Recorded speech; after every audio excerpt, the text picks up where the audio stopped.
Hello, my name is Austin Habish, the founder of Think Catholic, and you're listening to the Summa podcast, where we study St. Thomas Aquinas' Summa Theologiae in a way simple and insightful for anyone to understand.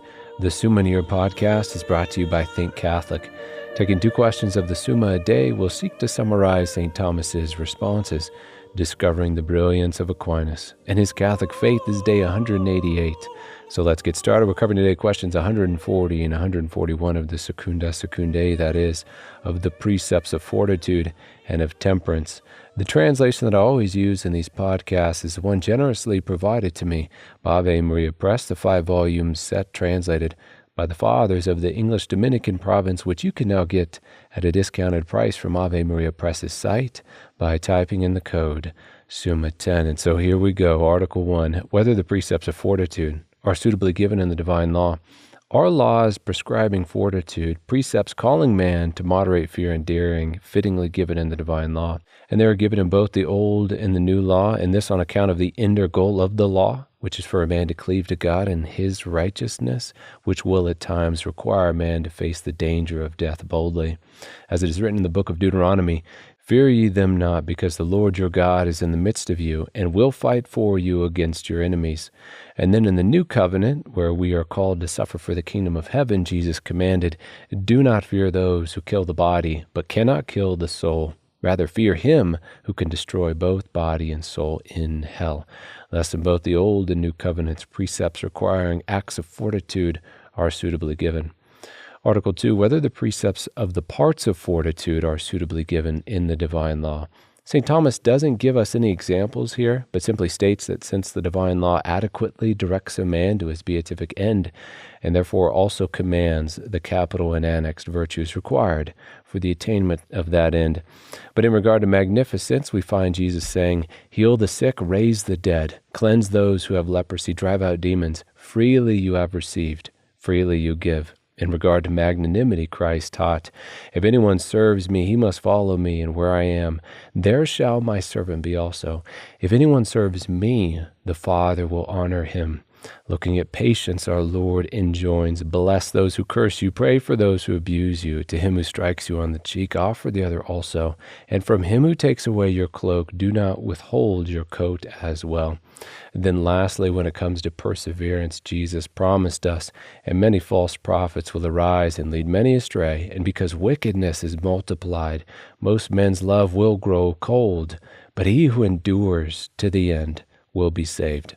And again, none of these are St. Thomas's examples, who rather simply states that both fortitude and its annexed virtues are suitably commanded in the divine law. But I think we can agree with him simply from these examples that this is indeed the case. Now on to question 141 of temperance. Article 1, whether temperance is a virtue.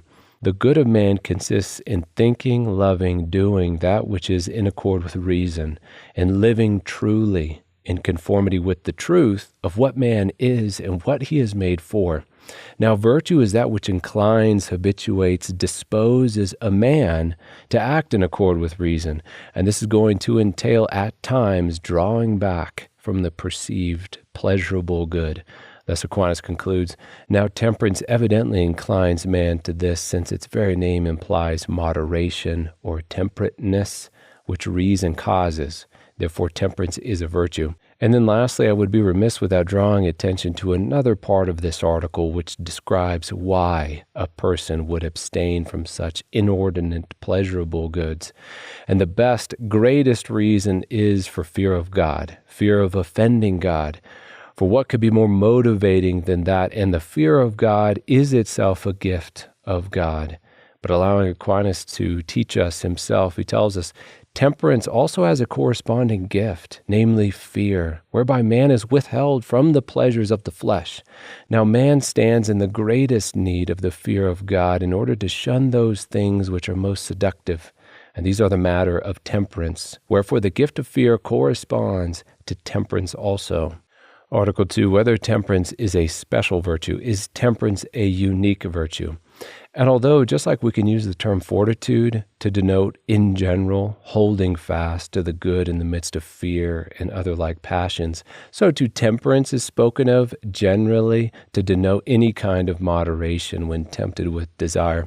However, just like fortitude is itself a specific virtue as well, which specifically moderates the fear of being killed, which is our greatest, physically speaking, fear, so too temperance as a specific virtue inclines us to moderation or abstinence amidst the greatest of physical pleasures, which are those dealing with the sense of touch, and precisely the touch of those things necessary for the preservation of self or the preservation of the species.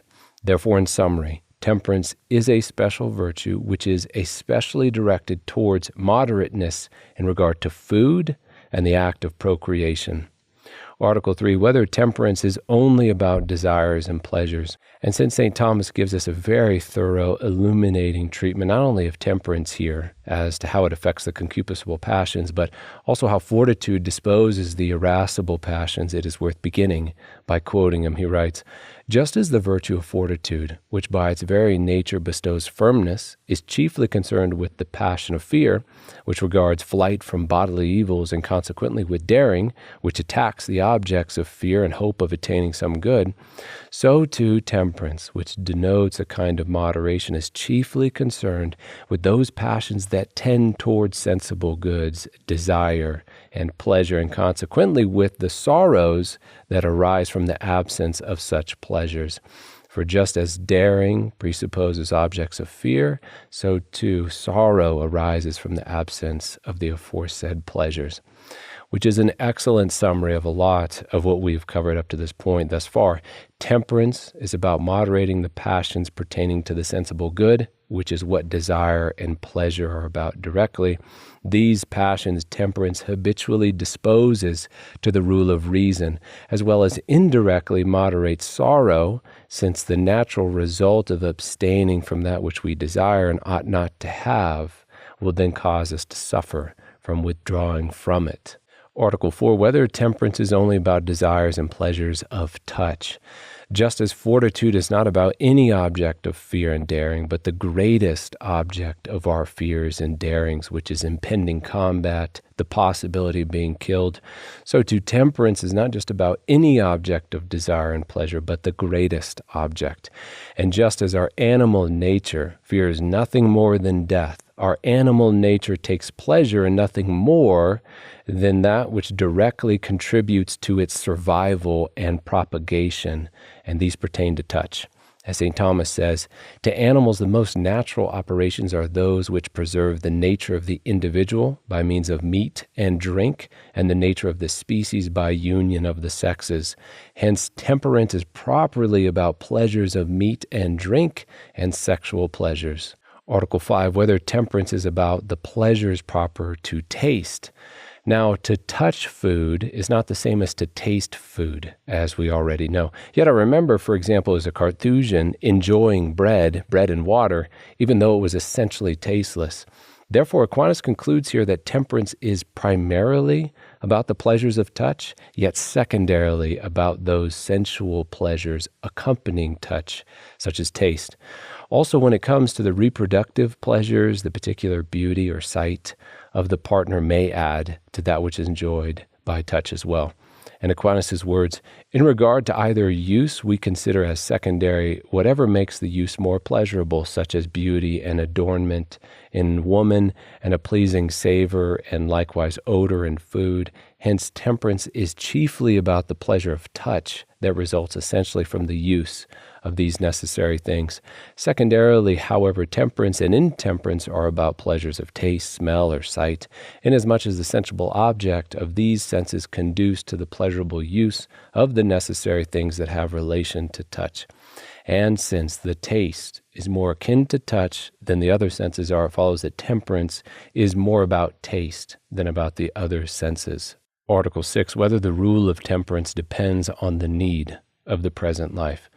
And just like in our last episode, we receive here also a spectacular quote from St. Augustine, which we can then further comment on. He tells us, In both testaments, the temperate man finds confirmation of the rule forbidding him to love the things of this life, or to deem any of them desirable for their own sake, and commanding him to avail himself of those things with the moderation of a user, not the attainment of a lover, insofar as they are requisite for the needs of this life and of his station. I'm going to add another quote. This is from the famous Dominican of Florence, Father Girolamo Savonarola, who wrote in the book Simplicity of Christian Life, in regard to external goods, Christians conduct themselves as one suffering from illness, who takes only as much medicine as is necessary to sustain health, and nothing more. In the same way, they use wealth, glory, honors, and bodily goods only insofar as they are necessary for the well-being of their temporal or spiritual life, but never for the sake of pride, excess, or greed. Thus, in response to our article, The Rule of Temperance, or the goal temperance aims at, is that a man not take any more or any less of sensible, pleasurable goods, especially of those relating to touch, than is required by reason for his life and for his station in society, like being a husband, for example. Article 7, whether temperance is a cardinal virtue. Temperance is cardinal for the same reason the fortitude is. Fortitude is cardinal for concerning the greatest of fears, being killed, and temperance is cardinal because it moderates the greatest of pleasures, those of touch, and that which is related to touch. As Aquinas says, because these pleasures are most natural to us, so that it is more difficult to abstain from them and to control the desire for them, and because their objects are more necessary to the present life, for this reason temperance is reckoned a principal or cardinal virtue. Article 8, in our last article, whether temperance is the greatest of the virtues. And the principle invoked here is from Aristotle, who wrote, "The good of the many is more of the godlike than the good of the individual." So those things which are more conducive to the many, the whole of society, are greater because they are more godlike, and God is the standard of perfection. So just as God is the universal cause and goal of things, He's the cause and goal of everything, so too the virtues which affect the many, all other things being equal, are greater for being more godlike than those only applying to the individual. Therefore, since the glutton, an unchaste man, may only sin against himself, harm himself, then virtues like justice and courage, which affect others and could affect the entire nation, are recognized as better virtues than temperance. Giving our final words in this episode to Aquinas, he responds here, justice and fortitude regard the good of the many more than temperance does, since justice regards the relations between one man and another, while fortitude regards dangers of battle, which are endured for the common good, whereas temperance moderates only the desires and pleasures which affect man himself. Hence it is evident that justice and fortitude are more excellent virtues than temperance. Which brings us to the close of another episode. We have just finished covering questions 140 and 141 of the Secunda Secundae, that is, of the precepts of fortitude and of temperance. My name is Austin Habish with Think Catholic, and I cannot wait to see you tomorrow.